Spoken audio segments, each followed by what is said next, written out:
Meet the mantis. Yeah, what happened was exactly what you thought. An insect killed a bird. Once again, an insect killed a bird. In fact, mantises aren't just strange, they're real killing machines. They can kill not only the representatives of their species, but also birds, snakes, and can even engage in a fight with a cat. But what makes mantises so fearless, aggressive, and bloodthirsty? Let's find out.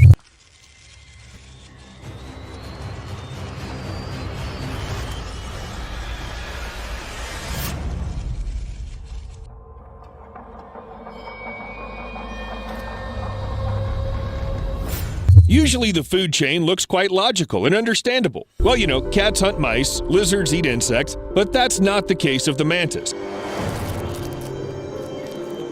Its best defense is an attack, and not just a short attack. Look at this lizard. Anyone would be shocked if a potential lunch attacked them, and not only attacked, but also rapid movement. Now the powerful front legs squeeze the head of the lizard, not letting it close its jaws. The mantis thinks it's enough. It can start eating the prey, alive. But even after the prey escaped, it couldn't save itself. The mantis caught the lizard and twisted its neck. The mantis are definitely the rulers of the insect world, using their deadly front legs, which they usually keep clasped together. These monsters seem to be able to grab anyone. Most often, the mantis sets up an ambush, merging with the leaves or tree bark to attack unexpectedly. With their front legs, they catch the prey at such a speed that their movement is difficult to track with a human eye. And the very structure of the body of the mantis is such that it makes the insect an ideal killer. Triangular heads located on a long neck or elongated chest. They have everything to comfortably reach for the prey. The mantis can rotate its head 180 degrees to scan the environment with 2 large complex eyes and 3 other simple ones located between them. And it doesn't care about the size of this very prey. However, these insects eat their own kind too. The most famous example is the infamous mating behavior of the adult female, who sometimes eats her other half right after or even during mating. But the mantis are fearless, guys. Even the possibility of being eaten does not deter them from procreation. But it's quite another thing to attack snakes. Now, we're not talking about anacondas, but mantis do attack small snakes and do it with a very specific purpose. Widely spaced back legs for stability, the mantis makes sharp attacks, trying to grab the snake, and if it doesn't move fast enough, it can't escape from the grip. Of course, the snakes are trying to resist. They must have not seen what happened to the lizard. These insects know exactly what they do, and they try to get to the head of the prey. And when they do, they start to eat. And it doesn't matter that the snake is still hoping for salvation.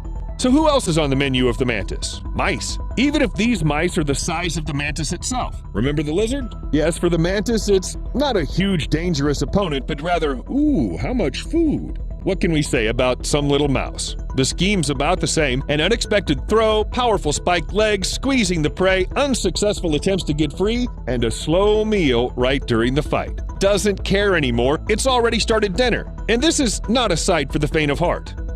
Got goosebumps. But because of their voracity, the mantis is sometimes used as a natural remedy for pest control. But back to that poor bird from the beginning of the video. Now you probably understand that it's not the first and not the only unusual victim of these insects. And the behavior of this particular mantis is absolutely typical. The mantis aren't the type of predators who chase their prey like lions on the savannah. Most often, they attack from an ambush. However, the hummingbird on the video was lucky. According to the description, both it and the mantis survived. And this bird was also saved through human intervention. If it's not for a fateful, kick on the mantis, the world would be one hummingbird less. No one saved these ones, for example. They didn't notice the danger, flew too close, and, by the way, note that the mantis sits on a special hummingbird feeder. That is, they know exactly where to hunt. But the mantis didn't know just where to hunt. They also calculate exactly the strength, speed, and distance of each throw. This is unusual for insects, but a number of experiments have proved that the mantis really regulates the speed of impact depending on how fast the target moves. Sometimes, realizing that the speed was calculated incorrectly, they stop. You know, the more I learn about the mantis, the more I think they are the universal hunter. Pretty small, but universal. Here a mantis is catching a fish. The poor thing doesn't even try to resist. What is going on? Insects shouldn't eat fish. And here's a mantis eating a frog. Despite the desperate attempts to get out, the frog hopes to tell it something like this: "Insects don't eat amphibians. You've got things all mixed up." But it's unlikely that the mantis cares. It's hungry.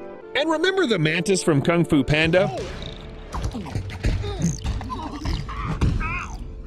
If a potential predator approaches, the mantis usually gets up and spreads its front legs and wings to seem bigger. Some species also have patterns on the exoskeleton in order to scare away even more enemies. If intimidating tactics don't work, the mantis may hit or pinch the predator with its front legs. It can even bite. Although its jaws are small, they are sharp enough to hurt many enemies. In addition, the mantis also knows how to make hissing sounds, pushing air out of the abdominal airways. And it doesn't matter what kind of enemy is in front of it, a bird that's going to have lunch or a too curious cat, the mantis isn't afraid of anyone. There's an underwater brother of the mantis, a mantis shrimp.